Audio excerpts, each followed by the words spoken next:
인생이라는 여정 속에서 우리는 누구나 예기치 못한 폭풍우를 만납니다. 때로는 길을 잃고 때로는 모든 것이 무너져 내리는 듯한 깊은 상실감에 휩싸이기도 합니다. 오늘 우리는 바로 그 고통과 상실의 순간에 어떻게 믿음의 길을 걸어가야 하는지에 대한 깊은 지혜를 나누고자 합니다. 이 귀한 말씀이 더 많은 영혼에게 닿아 위로와 희망이 될 수 있도록 구독과 좋아요로 하나님의 은혜를 나누는 통로가 되어주시길 소망합니다. 여러분의 작은 손길이 절망 속에 있는 누군가에게는 새로운 시작을 알리는 빛이 될 수 있습니다. 주님의 이름으로 여러분의 삶에 평안과 축복이 가득하기를 기도합니다. 마음이 하나님에게서 멀어진 사람은 언제나 하나님이 하지 않으신 일로 그분을 판단하려 합니다. 왜 기도에 응답해 주시지 않았는가? 왜 나를 이 고통 속에 내버려 두셨는가? 라며 원망의 잣대를 들이밉니다. 하지만 하나님의 인자하심을 신뢰하며 그분과 동행하는 사람들은 다릅니다. 그들은 하나님이 하신 말씀, 그분이 주신 약속, 그리고 지금까지 우리 삶에 행하신 놀라운 일들을 통해 그분을 정의합니다. 솔직히 고백하건대 제 삶은 그분의 선하심을 의심하기에는 너무나 많은 친절과 은혜를 경험했습니다. 하나님은 언제나 변함없이 선하신 분입니다. 우리는 인생에서 고통을 겪을지 말지를 선택할 수 없습니다. 고통은 피할 수 있는 옵션이 아닙니다. 성경은 우리에게 이렇게 말합니다. 항상 기뻐하라. 쉬지 말고 기도하라. 범사에 감사하라. 이 말씀들은 우리가 인생에서 상실과 실망을 겪지 않는다면 아무런 의미가 없는 구절들입니다. 모든 일이 내 뜻대로 술술 풀리기만 한다면 굳이 기뻐하라고 배울 필요가 있을까요?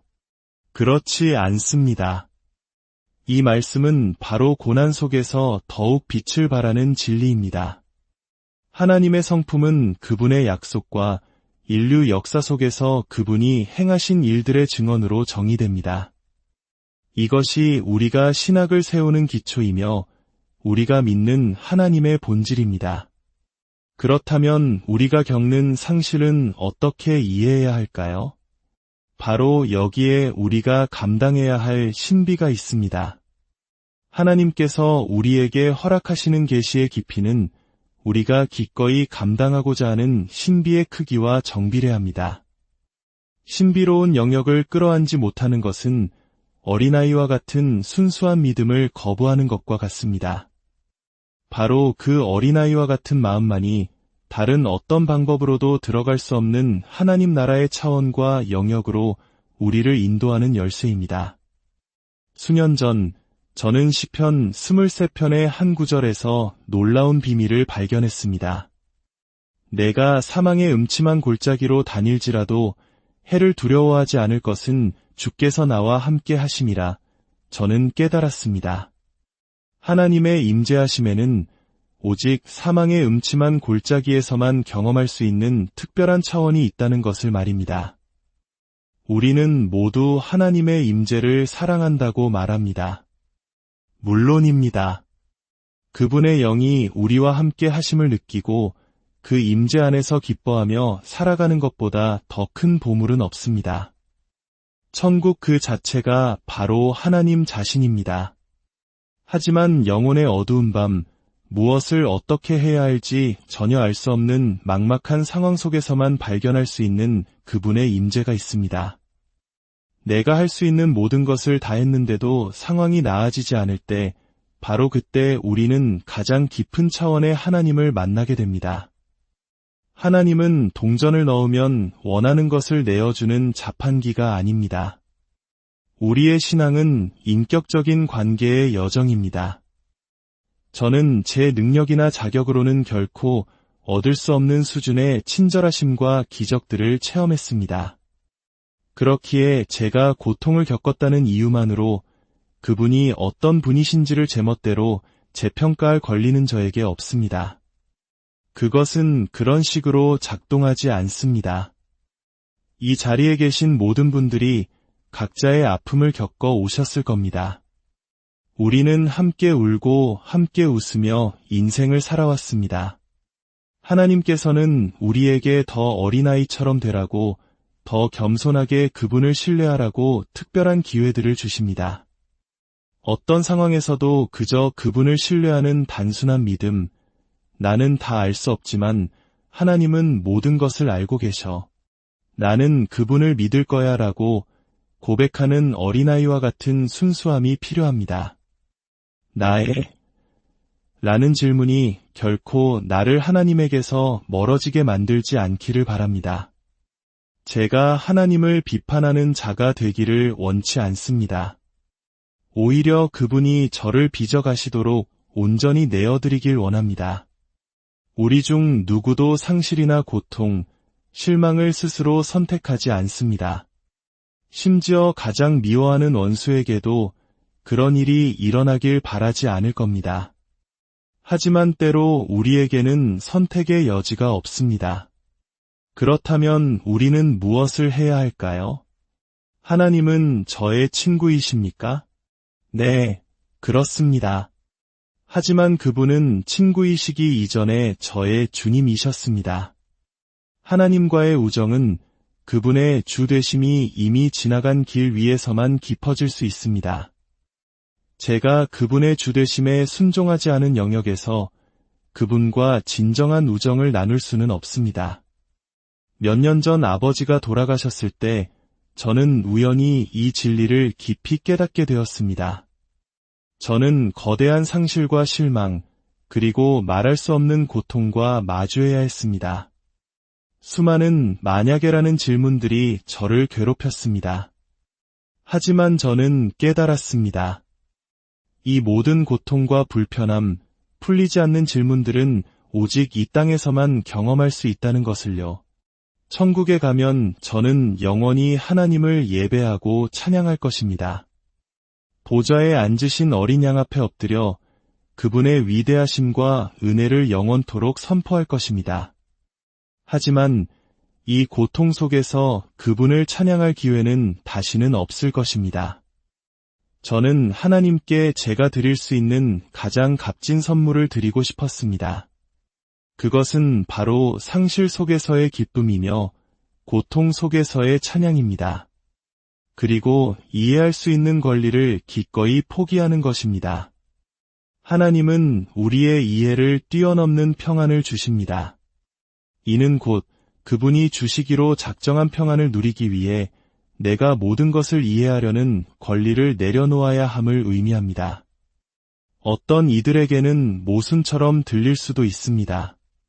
사랑하는 사람을 질병으로 잃은 직후에 하나님을 치료자로 높여드리는 것은 억지처럼 보일 수도 있습니다.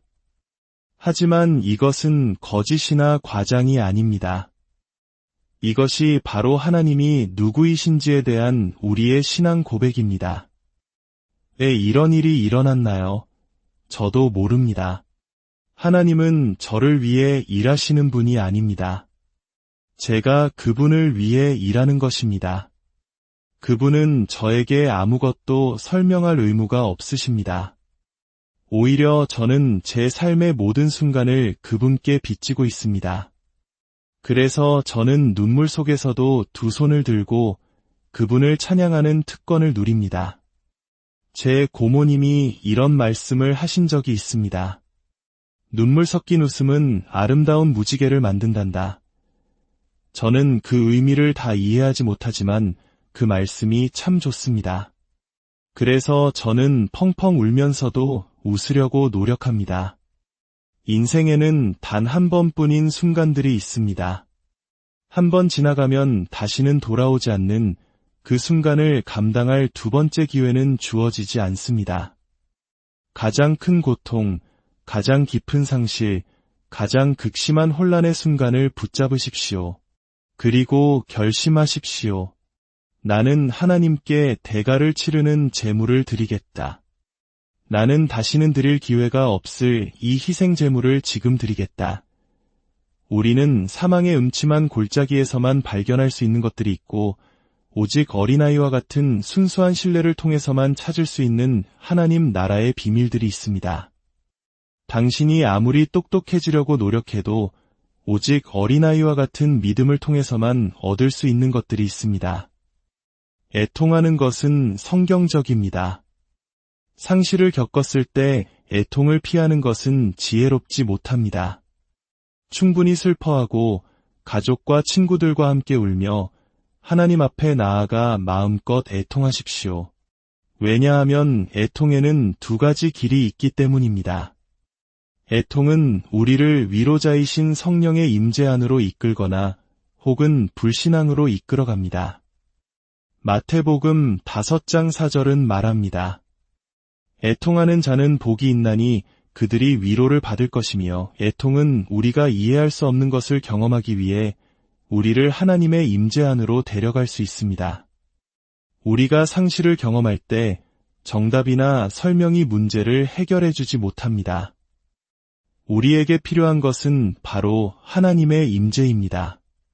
그분이 가까이 오셔서 우리의 모든 혼란스러운 마음을 제자리에 놓아주실 때 우리는 비로소 평안을 얻습니다.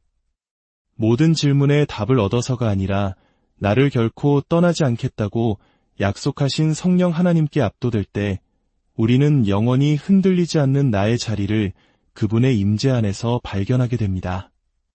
하지만 잘못된 애통도 있습니다. 마가복음 16장에서 막달라 마리아는 부활하신 그리스도를 보고 제자들에게 달려가 예수님이 살아나셨어요 라고 외쳤습니다. 그때 제자들은 슬퍼하며 울고 있었습니다. 그러나 그들은 마리아의 말을 믿지 않았습니다. 그들의 애통은 그들을 불신앙으로 이끌었고 하나님께서 보내신 선물을 받을 수 없게 만들었습니다. 예수님은 그들의 불신앙과 완악한 마음을 꾸짖으셨습니다. 그렇다면 이 두 애통의 차이는 무엇일까요?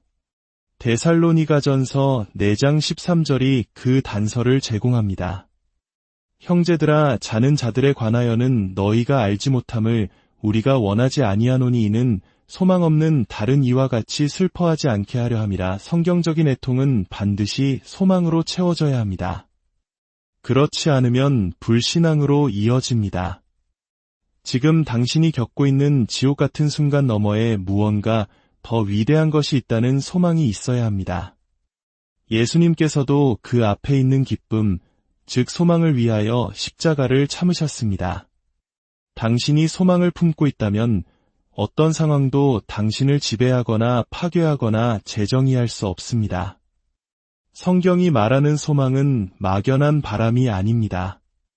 좋은 것에 대한 기쁨의 찬 기대입니다. 만약 당신에게 소망이 없다면 그것은 당신을 향한 하나님의 사랑의 편지, 즉 성경을 읽지 않았기 때문일 수 있습니다. 위대한 믿음은 노력에서 오는 것이 아니라 온전한 내려놓음, 즉 항복에서 옵니다. 히브리서 12장은 말합니다. 이러므로 우리에게 구름같이 둘러싼 허다한 증인들이 있으니 모든 무거운 것과 얽매이기 쉬운 죄를 벗어버리고 인내로써 우리 앞에 당한 경주를 하며, 여기서 구름같이 둘러싼 허다한 증인들은 바로 우리보다 앞서 믿음의 경주를 마친 신앙의 영웅들입니다. 그들은 지금 천국에서 우리를 둘러싸고 우리가 어떻게 경주를 완주하는지 지켜보고 있습니다. 이것은 마치 계주 경기와 같습니다. 첫 번째 주자가 자신의 구간을 마쳤다고 해서 경기장을 떠나 샤워하러 가지 않습니다. 다음 주자가, 그리고 마지막 주자가 어떻게 달리는지 끝까지 지켜보며 응원합니다. 놀랍게도 성경은 우리가 어떻게 경주를 마치느냐에 따라 그들도 상을 받는다고 말합니다. 이것은 정말로 놀라운 진리입니다. 우리가 거룩함과 인내로 경주를 완주하도록 돕는 두 가지 중요한 사실이 있습니다. 첫째는 우리가 혼자가 아니라는 것, 천국의 증인들이 우리를 지켜보고 있다는 영원에 대한 자각입니다. 둘째는 요한복음 12장 24절의 말씀입니다. 내가 진실로 진실로 너희에게 이르노니 한 알의 밀이 땅에 떨어져 죽지 아니하면 한 알 그대로 있고 죽으면 많은 열매를 맺느니라. 우리의 모든 상실과 실망은 더 큰 풍요로움을 가져오는 씨앗이 될 수 있습니다. 어떤 사람들은 비극을 겪고도 결코 그 문제를 주님과 함께 통과하지 않습니다. 그 씨앗은 홀로 남아 썩어버립니다. 하지만 우리가 고통을 주님께 내어드릴 때 그분만이 그 위기를 우리 삶을 영원히 바꾸는 축복과 상급으로 변화시킬 수 있습니다. 저는 설명이 필요한 것이 아닙니다. 저에게는 오직 하나님, 그분만이 필요합니다. 그분의 얼굴, 그분의 임재, 그분을 경배하고 감사드리는 그 부드러운 순간들이 필요합니다.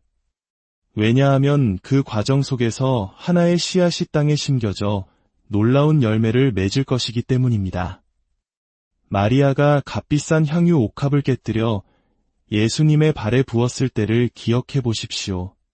제자들은 그것을 낭비라고 생각했지만 예수님은 그것을 완전히 다르게 보셨습니다. 마리아는 자신의 가장 귀한 것을 아낌없이 주님께 드렸습니다. 그리고 그날 그녀가 그 집을 떠날 때 그녀에게서는 예수님과 똑같은 향기가 났습니다. 그녀는 모든 것을 그분께 쏟아부었지만 그녀 자신도 그 놀라운 향기로 가득 차게 된 것입니다. 우리가 인생의 가장 고통스러운 순간을 붙잡아 깨어지고 부서지는 마음으로 그것을 온전히 주님께 드릴 때 이 모든 것은 주님을 위한 것입니다. 라고 고백할 때 놀라운 일이 일어납니다. 주님은 그래, 나도 너를 위한 것이란다 라고 응답하시며 그 거래 속에서 우리 자신도 주님의 향기로 채워집니다. 고통스러운 순간들을 낭비하지 마십시오. 그 순간들은 아프지만 동시에 우리를 빚어가는 값을 매길 수 없는 귀한 기회입니다. 아버지 하나님, 지금 이 순간 그리고 앞으로 우리 교회가 이 땅에 임할 거대한 부흥의 시대에 우리의 역할을 잘 감당할 수 있도록 도와주시옵소서. 우리 앞에 놓인 이 계절을 서둘러 지나치지 않고 신중하고 철저하게 통과하게 하옵소서. 우리의 유일한 마음은 주님께 신실한 자가 되는 것입니다. 이 모든 기도, 우리를 위해 십자가에서 그 몸을 찢기시고 피를 흘리신 예수 그리스도의 존귀하신 이름으로 기도드립니다.